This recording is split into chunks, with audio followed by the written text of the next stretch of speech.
Thank you first to Digital Orientalists for organizing this conference and for kindly inviting me to be a keynote speaker.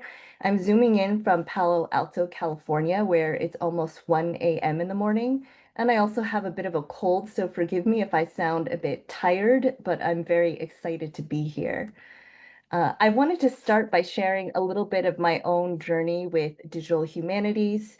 As you can see, my training, PhD, and undergrad was very much in the humanities. Last year, I received a fellowship with Stanford Center for Spatial and Textual Analysis.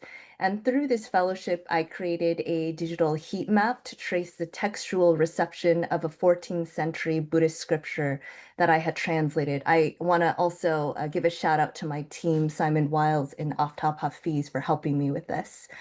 And that it was published on the Digital Orientalist as a blog post. Recently, I also built a virtual reality application with Aftab Hafiz to represent a Buddhist lineage history.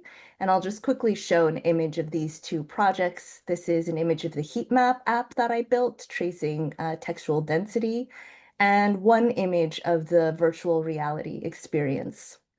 I'm still very much learning about AI, and so I'm looking forward to sharing some preliminary thoughts with you. So the premise of this keynote comes from a sense of urgency for humanities scholars to engage in conversations around AI. In the United States, humanities degrees have dropped 25% from 2012 to 2020. And these statistics correspond to many different reports from PwC, McKinsey, and the World Economic Forum that say AI will fundamentally transform the global workforce by 2050. And actually, Anthropic's Dario Amodei predicts massive unemployment in less than 5 years, so much sooner than 2050. In a nutshell, up to 60% of current jobs will require significant adaptation due to AI. So, as humanities scholars, we must critically consider how to ethically integrate AI as a methodology or a topic of research in order to meaningfully connect with the rest of the world. Here are just two recent articles that came out in the New Yorker on this topic. Will the humanities survive artificial intelligence? And also how to survive the AI revolution, which basically argues that with the changing labor force or the lack of work, the United States should try to move towards a more socialist model with a universal basic income. So my talk today is split into three parts. The first part looks at Buddhism and AI, its risks and benefits through the lens of religious chatbots and recent translation assistant technologies. Part two looks at some AI tools that humanities scholars can play around with and experiment with. And part three is about broader conversations around AI ethics. And I outline 11 ethical issues here. So in 2019, maybe a lot of you know about this, there was a $1 million venture between roboticist Ishiguro and an associate professor of engineering at Osaka University to create Mindar, a human-sized robot that preaches Buddhist sermons inside a 400-year-old temple. And the robot was modeled after Kannon, a Buddhist bodhisattva who embodies the ideals of compassion. The goal was to make Buddhist teachings immortal. And this model, Mindar, didn't yet use artificial intelligence, so it couldn't converse with audiences, but it was kind of the first of its kind and started these conversations. In 2023, not too far from where I live, an AI chatbot called Roshibot was created by Jiryu Ruchman Beiler, who's a Soto Zen Buddhist priest and co-abbot of the San Francisco Zen Center. So the chatbot was trained using the writings and recorded talks of an actual Zen Buddhist teacher, as well as general internet data. And its creator made Roshibot as an experiment to explore the potential of AI in the context of Buddhist teachings and practice. Before using Roshibot, the user is required to acknowledge the limitations of the technology, including the fact that Roshibot may hallucinate or say something harmful. I think these warnings really indicate the ethical apprehensions around Buddhism and AI. Later on in 2023, on the other side of the globe in Malaysia, a Buddhist entrepreneur and teacher named Lim Koi Fong showcased his Buddhist chatbot in Sarnath, India during an important Buddhist festival. So this was called Norbu, or Neural Operator for Responsible Buddhist Understanding, and it was built upon ChatGPT technology. So while Norbu self-promotes as more authoritative than ChatGPT, due to having inputs from primarily Buddhist scriptures, I ran a few different prompts. Its responses are actually quite similar to ChatGPT. I asked Norbu, what are the benefits of learning about Buddhism without a human teacher? And Norbu gave me a list of benefits here, which can be summed up as self-paced and customized learning. It also provided a list of limitations, including misunderstanding and the lack of human contact or human transmission. I think this is an important point, and it brings me to my next slide. While the intentions behind the deployment of AI technology for Buddhism may be noble, I think it's extremely important to ensure that the input of Buddhist communities and teachers are included in the process of creation, testing, and implementation. The 2025 BuddhaBot Plus collaboration between Bhutan's central monastic body and Japan's Kyoto University is perhaps one example of a more inclusive approach to AI development. So BuddhaBot Plus will undergo monitoring by monks from the central monastic body of Bhutan, and also a rigorous safety assessment process before becoming accessible to the broader Buddhist public. So the benefit of this collaborative approach is that it is community-centered and with more vetting. The downside is that there may be a slower release, but perhaps this is a more ethical approach that's less prone to disaster in the future. There are several different translation tools available now, so I'm focused in the last few years mostly on the translation of text from Tibetan to English.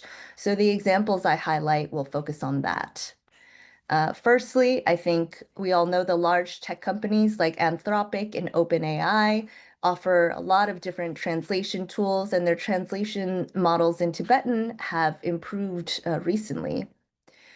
In India, the platform Munlam AI is currently developing translation, text-to-speech, speech-to-text, and OCR technologies from Tibetan into English.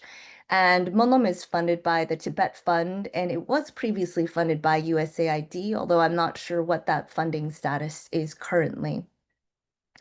Most recently, a privately funded platform called Dharma Mitra provides machine translation from classical Chinese, Sanskrit, Pali, Tibetan into English, Korean, and other languages. So this platform's main goal is to enable something called multilingual search for Buddhist source language. So for example, I can use English queries to find relevant passages in Tibetan canons. So on the reception of this technology has varied quite a lot. On one end of the spectrum, there are those who want to outlaw the use of AI in all translation. The image here is of a viral blog post from Sutta Central, a project for early Buddhist texts based in Australia. Let's make Sutta Central 100% AI-free forever. You can look through the blog post if you want to see all the different responses people have. On the other end of the spectrum, there are others who are more receptive to this technology, and they're currently trying to create guidelines for its ethical use. Based on the reception of these translation technologies, I've summed up a few benefits and risks. So benefits, speed. If streamlined in a proper way, AI could help speed up the process of translation. Text alignment tools are especially helpful for translators working between several languages. It also enhances accessibility to textual sources, providing rough translations to get an idea of a text's overall structure and content. And finally, democratizes education. So in the best case scenario, I think using this technology will attract more people, whether practitioners, scholars, or translators, to Buddhism. The risks are, of course, missing human contact. So it might replace actual teachers or human interfacing that has historically been central to Buddhist communities of practice. misinformation as well. Without receiving transmissions and explanations of teachings, Buddhist scriptures may be misinterpreted, mistranslated, or even worse, misused. Finally, missing process. So, what is lost in increased speed and access? Does the information feel valuable anymore? From a Buddhist perspective, more knowledge does not necessarily lead to more wisdom. I roughly think of this as becoming a more aware and ethical being. So, now on to some tools for humanities scholars. By your abstracts, I think many of you are already leveraging AI in some aspect of your workflow, and you can speak to the efficacy of AI through your particular fields and projects. So what I thought might be helpful to bring to the discussion is a more general tool that I've been experimenting with in recent months. And this is vibe coding, code first, refine later. It was first coined by Andrej Karpathy, who is a Slovak-Canadian computer scientist who co-founded OpenAI.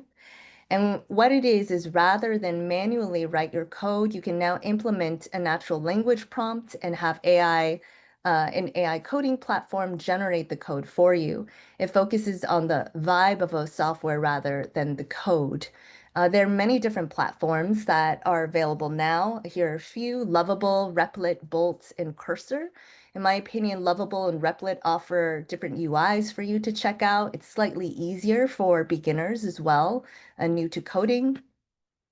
I think vibe coding is best for first-time coders. It allows humanities scholars and others not trained in computer science to code unique applications through simple natural language prompts. Also, prototyping a project or different versions of a project to share with others and get feedback before fully committing to the project, and learning about what AI can actually do. You can also use these platforms to learn about the different coding languages and how to become a better prompt engineer. Limitations include it's not great at complexity, so it's not as useful if you have a complex or new project that has a lot of different technical requirements. There are some issues with debugging, maintenance, also the quality of the code, security as well, API, key leakage, data privacy issues. And I think it still ultimately requires some programming knowledge, especially if you need to problem solve from the perspective of computer science. There are many people who have generously shared their workflows online and through YouTube, so I recommend running your own searches for how to use vibe coding. But here's one possible workflow. So one is identify the goal of your project and have a clear vision of what it should look like and the user experience. Document all comparable projects online that inspire yours. Two, work with an LLM to write a comprehensive plan for your project before coding it. You should revise this draft and work with the LLM to implement the project section by section. You can also take screenshots or use AI to transcribe your voice to text to speed up the workflow. Version control, use Git and commit regularly in small increments. Do a hard reset if needed rather than trying to prompt your way back from a disaster. Try different prompts before committing to one code. Optimize the code and debug through the LLM. So you can ask the LLM to optimize the code periodically. This is also a very rapidly evolving space, and there are more efficient workflows emerging for debugging and contextual awareness all the time. So please do your own research too. You can also get your AI to teach you. Ask the LLM to walk you through the code line by line. And finally, you should compare models and experiment. So different models are good at different things. So you want to test out all that's out there. And finally, I think we all know this, leveraging AI design elements to make compelling graphic images, videos, etc. of your content. These images can be used for presentations, as favicons for websites, social media posts, for instance, for the Digital Orientalist, posters, all kinds of things. 3D modeling is also something I've been interested in, from photogrammetry or drone footage of objects or spaces. For those of you working with architecture or object histories, this technology might be interesting for you. One warning is, though, to be sure not to overuse generated images in videos because of the AI slop. So while the last section of my talk focused on using AI as a tool in our own work, I want to zoom out here to consider the broader conversations around AI ethics and how we as humanities scholars might contribute to that as well. So, to give a little background, my past 7 years at Stanford University as first a humanities PhD student and now an instructor has been very eye-opening for me. Similar to the statistics cited at the beginning of this talk, humanities majors at Stanford have declined by over 25% in the last decade, and I think a bit more now. I currently work in a university-wide initiative called Civic, Liberal, and Global Education to ensure undergraduates have a humanistic education and come out with some critical understanding of ethics. And through this program, I'm required to teach on technology ethics through case studies, through the lens of citizenship, and even through science fiction works from Asia and America. Most of my students are science or engineering majors. Few to none are interested in Buddhist studies, and very few will ever take another course in the humanities, sadly. And this experience has forced me to learn to talk to a different audience, to find common topics that bridge the humanities and tech. And this photo is just one of my students from last quarter. I took them to the Stanford virtual reality labs where we were trying some VR experiences to see if they really helped with social good. In a nutshell, I've taken the past 7 years as an opportunity to broaden my own research, to think about how I might want to contribute to shaping AI ethics for this new generation. I've outlined here 11 ethical issues related to AI. This list is partially inspired by a World Economic Forum article. One is unemployment, which was mentioned earlier. Two, AI bias. Three, exacerbating inequality. Four, environmental costs. Five, psychological and social impacts. To this, I just want to add a lot of my students were in high school during COVID, so they did high school online. And then before coming to Stanford, they were already using ChatGPT and well versed in it. So I think the impacts of using AI are huge for this younger generation. Number six, hallucinations. Seven, security issues. Eight, unintended consequences. Nine, a singularity, or the point at which humans are no longer the most intelligent. 10, eventual considerations of robot rights. And 11, IP rights. I just want to add a little bit here with IP rights. I think many of you know tech companies have been accused of extracting the creative labor of artists whose copyrighted works are used to train large language models without their consent. The three areas in bold, I'd like to offer a few resources to look at for any of you who are interested. So on algorithmic and data bias, here are three different books, Automating Inequality, More Than a Glitch, and Empire of AI, which just came out very recently. There are many studies that show that there's algorithmic bias in credit scores, in predictive policing, which discriminates against certain minoritized populations. Also, even things like automated soap dispensers that don't work with people with brown skin, only working for people with lighter skin. And there are many more case studies and new issues arising as this technology develops further. In terms of exacerbating inequalities, I actually wanted to highlight a largely invisible labor force behind a lot of the AI we use. Those who train AI models come from countries in the global south, such as Kenya, the Philippines, or Venezuela. And in training these models, they are often subject to long-term exposure to traumatic content. And this has really devastating psychological effects. This labor force is also very poorly compensated. Environmental costs. So to accommodate all the data used to run AI, data centers are being built everywhere right now and in dry areas in the United States, the United Arab Emirates, in China, as well as in India. And globally, these data centers consume about 560 billion liters of water annually, and that could rise to about 1,200 billion liters by 2030. One article estimates that 10 to 50 ChatGPT queries requires half a liter of water to cool the servers that are serving these AI computational demands. And this is actually an underestimate as well. So this is something to keep in mind every time we do use, especially generative AI, to consider our carbon footprint.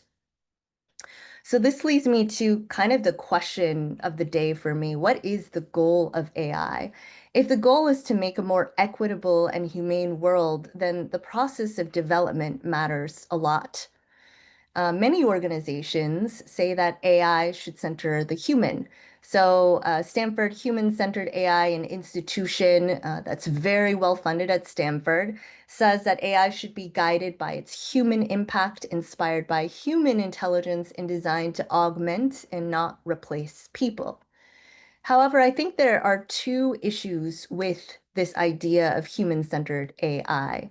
One, the category of human has never been a universal. If we look at the history of colonization, of imperialism, even current day events, I think we can see how the category of human has really been contested. Um, and it hasn't been a universal. In the current AI race, too, capital is valued over human well-being. We see this in the case of the exploited labor force in the global South, also the increasing wealth/digital divide in the United States and elsewhere. A second issue with human-centered AI is that centering the human still problematically suggests that humans are the primary moral agents in our world. It completely disregards planetary well-being necessary for human and non-human flourishing. So for me, a larger question is how can we consider, developing AI in an ethical way that encompasses a more interdependent outlook on the world, recognizing that the human and the non-human depend on each other, and our survival also really depends on each other.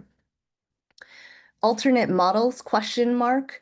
The Center for the Study of Apparent Selves is engaging in this question. Inspired by Buddhist philosophy, they redefine intelligence through the lens of care, or the ability to detect, respond to, and alleviate stress. They're taking from a bodhisattva model of recognizing the liberation of all sentient beings as pivotal for one's own liberation. And they argue that if care is a marker of intelligence, then AI systems that exhibit care-like behaviors may be considered moral agents. So we're broadening the definition of moral agents here. And they say care should be a design principle for ethical AI. Two more slides. So as scholars in the humanities, I think we offer really important perspectives, both within our subfields, but also in our broader humanities training.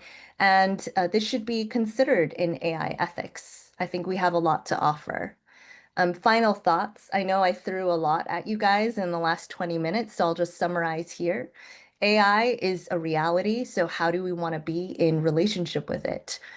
Two, determine the ethical use of AI tools on a case-by-case basis. Collaborations with diverse stakeholders, technologists, academics, different communities, for example, Buddhist communities, will help steer our projects in the right direction and avoid potential disasters. Three, broader ethical questions around AI. I listed 11 ethical issues here.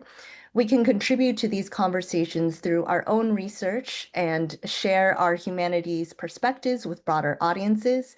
I see that as a really great challenge. In my PhD, I was speaking to like a really narrow audience. And since graduating, I've been forced to speak to a much wider audience.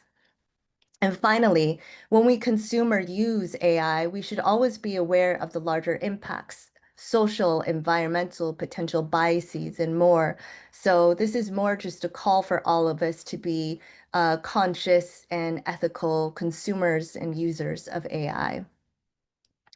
And I think that's all I have for now. Thank you so much, everyone.